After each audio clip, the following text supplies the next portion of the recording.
He's an amazing, renowned broadcaster on radio and TV. He's a big conservationist, passionate about the cause, and through those mediums he's able to spread this message across to wide audiences. So we're very grateful to have him here today. So I'd like to hand over to Nicky Campbell.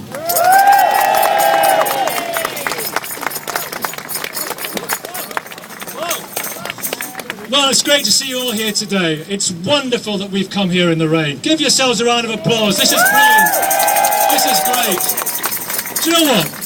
That wonderful documentary a few years ago, The Secret Life of Elephants, I lent it to a friend of mine, the chief executive of the Islamic Society of Britain, Khalid Anis, who'd never really considered the question. He watched it and he gave me a ring and he said, "That was godly. That was spiritual." I watched that program and I felt closer to God. Now, God may not be your thing, but do you not know exactly what he means? We are here today taking a stand against evil. We are making a stand against sheer, unadulterated barbarism. We are making a stand against total insanity. Well, sometimes, in our darkest hour, when you see the picture, I've never touched an elephant, but boy, they've touched me.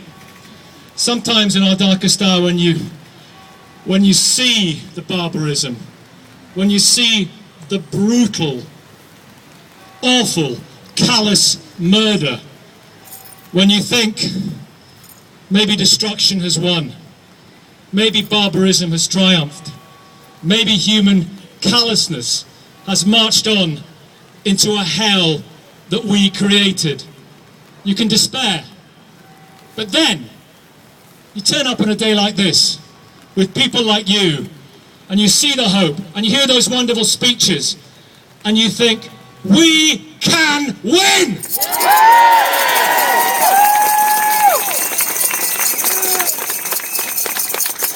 And this is a hell that we created. Shame on us! Shame on us! We will not tolerate it. We cannot tolerate it.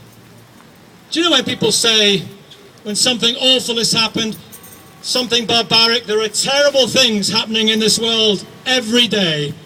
We hear about them in the morning, we read about them, I talk about them on the radio, they're in the newspapers yesterday, they're in the newspapers today, they will be in the newspapers tomorrow as well.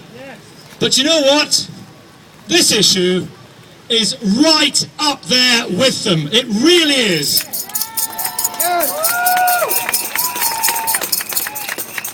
And when people say, oh, they are behaving like animals, how can anyone say that with a straight face? How can anyone say they behave like animals? No, my friends, they're behaving like human beings.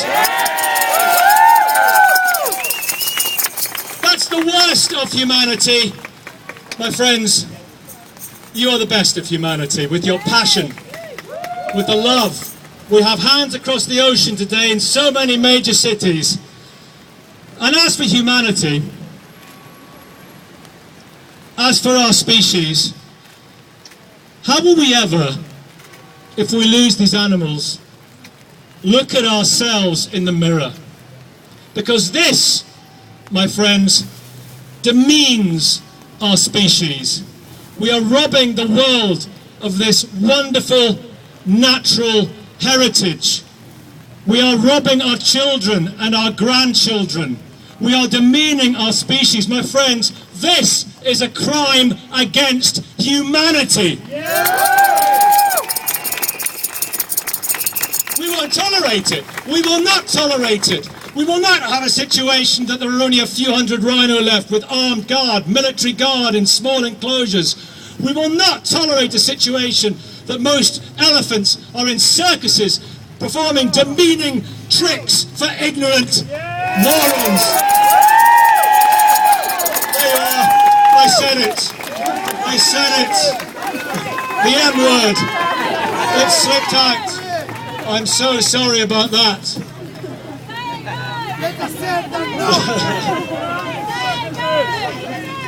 Let me talk about the consumer countries, if I may. I have no truck with cultural relativism. Oh, it's our culture. Oh, I'll tell you what. Female genital mutilation is somebody's culture. Locking women up and not allowing them to be educated, that's somebody's culture. Slavery, that's somebody's culture. Well, you say, this has been our culture for 5,000 years, ivory carving. Let me tell them, right now, there have been elephant-type animals on this earth for 55 million years. It is their culture to roam the lands, to have those matriarchal societies, to show each other mutual love, mutual bonds, mutual affections, and really to set a total example to us as to how we should be behaving to each other.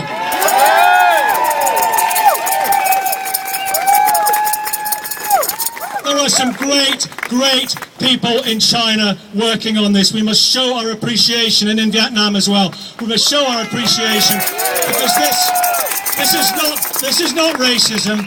This is not racism. We acknowledge humanity when humanity is at its best.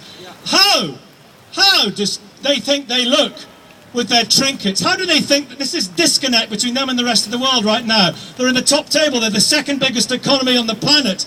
How do they think this looks in Vietnam? This is the age of information. We have information at our fingertips. The age of medical advancement and scientific discovery. And they're sticking powdered rhino horn up their nose for sheer unadulterated quackery. Do they know how stupid they look?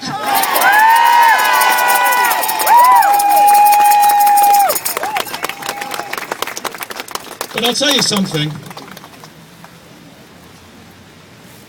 There will be accountability, and the accountability will come unless we do something in the history books, because the history books will record the folly, the vanity, the mockery of beauty, and that will be a great burden to bear for future generations from those countries. That really will. But you know, politicians are becoming engaged, more and more so. I want to pay tribute to some now. I want to pay tribute to one of the finest, whatever your politics, he's not here, one of the finest men in there, one of the most stalwart campaigners for animals, Mr. Zach Goldsmith. He is a hero.